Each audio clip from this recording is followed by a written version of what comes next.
1 sack in 25 Drake Maye dropbacks against the Colts front. That is the protection test, passed. Christian Gonzalez missing a full week with an injury the team won't describe, mid-negotiation. That is the mystery hanging over it.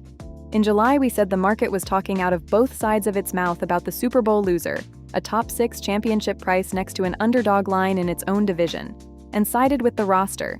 Last Sunday, we called it confirmed, because the one integration the offseason depended on, A.J. Brown and Maye, had spent 10 padded days resolving against Gonzalez. The one watch item we left, how the rebuilt right side of the line, the Caleb Lomu pick and the Elijah Vera-Tucker signing, would hold up against Indianapolis's front in the joint practice. First, a framing correction we owe you. Neither of those players is on the right side. Vera-Tucker is the starting left guard, Lomu is the backup left tackle, and the actual right side is Mike Onwenu and Morgan Moses. With that fixed, the test itself went well. Per Hector Longo at Athlon Sports, Maye dropped back 25 times in Tuesday's joint practice against the Colts and was sacked once. The one-on-one charting from the team's own website was mostly wins. Will Campbell 2-0 against Arden Key, Vera-Tucker 2-0 against DeForest Buckner in reps the site called dominant, Onwenu 2-0 against Adetomiwa Adebawore.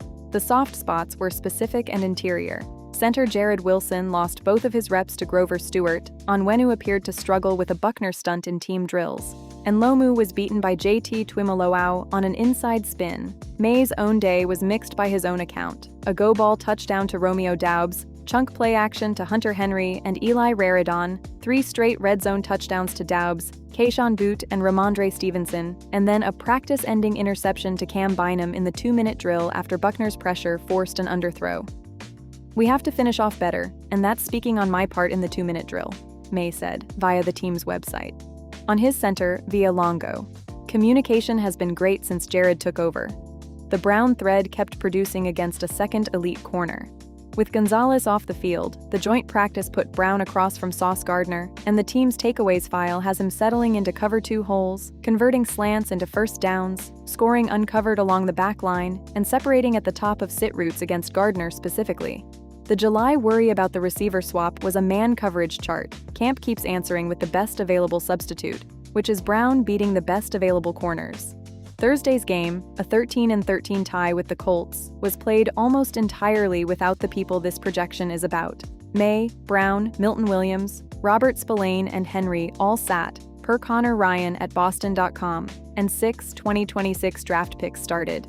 Tommy DeVito went 13 of 22 for 138 yards, and a touchdown to Kyle Williams. Jam Miller carried 14 times for 55 yards, and the defense forced 4 turnovers. Kindle Vildor and John Saunders Jr. with interceptions, Jeremiah Farms Jr. and KJ Britt with forced fumbles, all of it in a preseason opener, which is the frame it stays in. Andy Borregales went 2 of 5 on field goals Thursday, then 6 of 6 on Saturday, so hold that panic. The real cost of the night was on the interior line. Ben Brown suffered a serious-looking leg injury and is expected to miss at least a few weeks per Nicole Yang at the Boston Globe. Andrew Rupcich left in the 4th quarter with a leg injury of his own, and the team signed Joe Michalski and Darian Dalcourt for depth. For a roster whose one named leak was pass protection, losing 2 interior bodies in one August night matters more than 4 takeaways. And then there is Gonzalez, the week's genuine complication. He got banged up on the final play of Monday's practice defending a completion to Doubs, per Yang, and has since missed the joint practice, the game, and Saturday's session. Vrabel's public file is reassuring in tone and empty of specifics. He's not ready to get back out there and practice yet. No injury type disclosed, and a direct denial that it's connected to the extension his representatives are actively negotiating. This isn't anything like that. It was something that happened in practice. The Associated Press adds that everyone involved is described as on the same page. Take Vrabel at his word, and it's still a week of missed practice for the best player on the defense, with no timetable attached.